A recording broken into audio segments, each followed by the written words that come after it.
In this video, I'm going to share to you on how you can unfreeze rows and columns in Google Sheets. So let's get started. So open your Google Sheets, okay? So I have this one from here. And as you can see, if I'm going to drag this to the bottom, you cannot see that the S is right here following on the first cell because it has been freezed.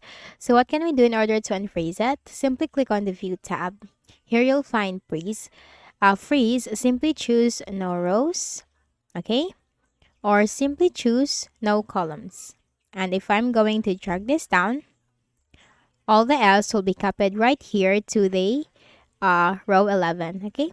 So that's it. That's how you can easily fix the issue. So I hope this video helped you. Kindly please do not forget to hit the like button and subscribe to this YouTube channel for more tutorials like this. Thank you for watching.